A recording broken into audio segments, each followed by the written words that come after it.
capture a kid's heart and you've got their head. When you get their heart and they know you and they know you care, they want to work for you and they want to do what they can. My brothers were all dropouts.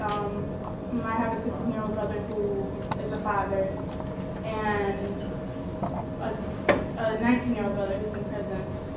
And growing up, it was hard to find that success somewhere in my family, find a role model to look up to have that motivation to want to get up and go to school every day. Going to teen leadership, I found that self-motivation to want to do better. And I don't look down on my brothers. I look at them as a part of my motivation, a part to look at them and realize that's not what I want to be. I want to succeed and be somebody. I want you all to know that we're looking at a high school dropout. I dropped out of school when I was 17. I didn't know why at the time, why I dropped out of school.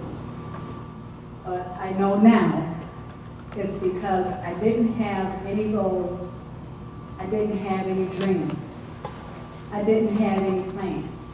One reason I can give you why so many kids drop out is because us as kids, we want people to take an interest in our life, and I mean a genuine interest.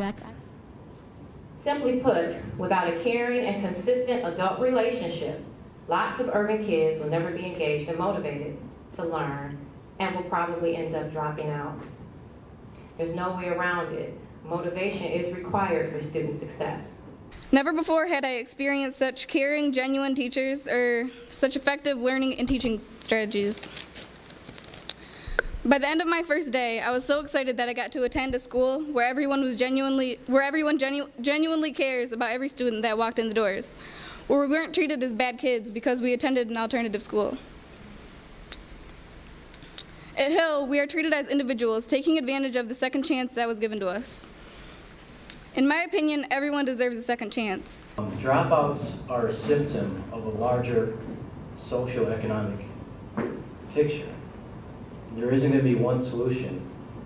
There isn't going to be one size that fits all that provides answers for every single family, student.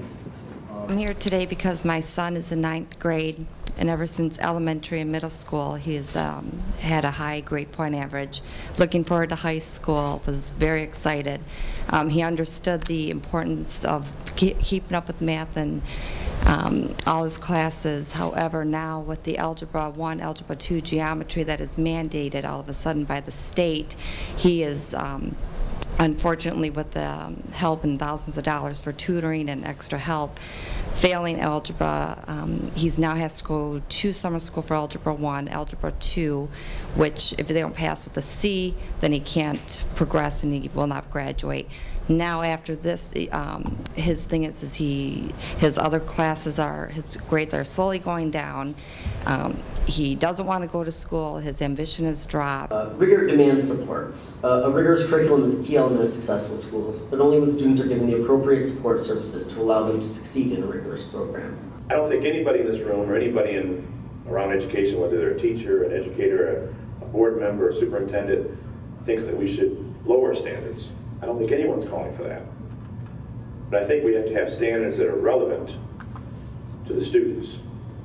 If you put all 9th graders in Algebra 1, for instance, and the other 9 years in school they've not been given the skills to know Algebra 1, all they're going to do is fail and encourage them to drop out. We need to start to build from the elementary on up, including community resources. At high school, we're only putting Band-Aids on. We're triaging. I had this one student called Chris.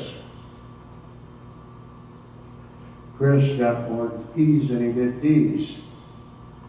I passed him out. I said, Chris, you've got to do a better job for this. I said, you've got to find something in high school you like. I saw him about 2 years later. He said, Mr. Pine, I took your advice, and I'm getting A's and B's because I found something I like. I think we need to think in terms of making our curriculum so there's something in every class, every high school, that some students are going to like. or I should say something that every student's going to like. Doesn't matter what it is.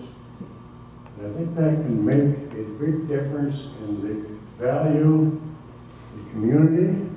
I think it can reduce the dropout rate, and I'm sure that it can change a lot of lives.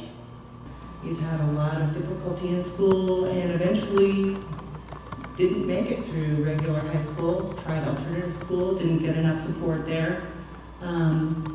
Sam was basically feeling like he was failing and was becoming behavioral, oppositional, defiant. He found the Michigan National Youth Challenge Program, which is supported by the National Guard and the federal government. It is an intensive 6-month program where he will get his GED and 1 semester of college, some vocational training, and right now Sam has all A's in his first month of high school there. He's going to be successful. He feels positive. He gets immediate feedback, a lot of attention from actually a very small staff, but a lot of hands-on and eyes-on and immediate feedback. I run our alternative ed program. In my district, graduation rate's not an issue, except in our alternative ed. I got 60% was my graduation rate. Well, we only have 32 kids.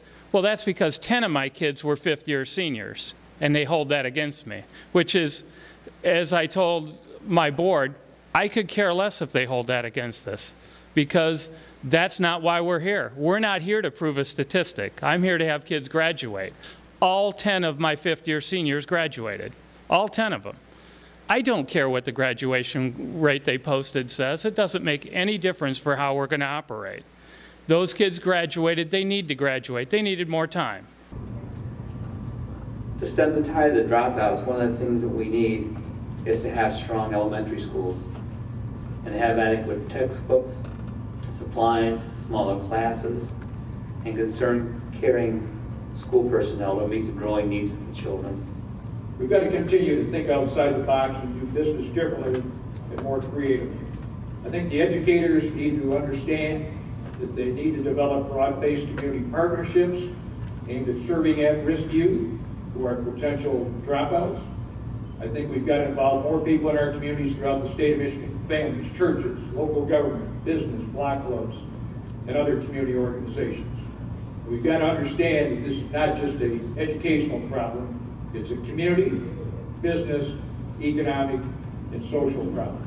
And I just wanted to share with you some of the things that I hear from students who are pregnant or parenting in a traditional school setting. And I would say the schools have become more and more flexible and able to support students. But these are some of the things that have happened and the needs. Just allowing females to be in a classroom and be comfortable while they're pregnant. If you think of the type of school desk that many of us sat in high school, it doesn't accommodate a pregnancy very well. We have pregnant students, pregnant girls, and we have an elementary school toilet. Okay, it's my favorite visual. These poor pregnant girls working hard to come to school to make sure that they're doing their diploma, having to go to the restroom that was designed for first graders. Our vision is that all students are prepared academically, emotionally, and healthily to be successful in school. That happens when the school community, the nonprofits, funders, and agencies that are working in our schools all talk to each other and are working together. Are we going to stop the dropout crisis? We have to nurture our kids. We have to cherish them. We have to challenge them. We have to love them. We have to lead them and push them further than they think they're going to go. And we can do it. But Detroit Public Schools can't do it all by themselves. And the charters and all the different agencies, we can't do it all alone. We all have to come together for the one common purpose. Thank you.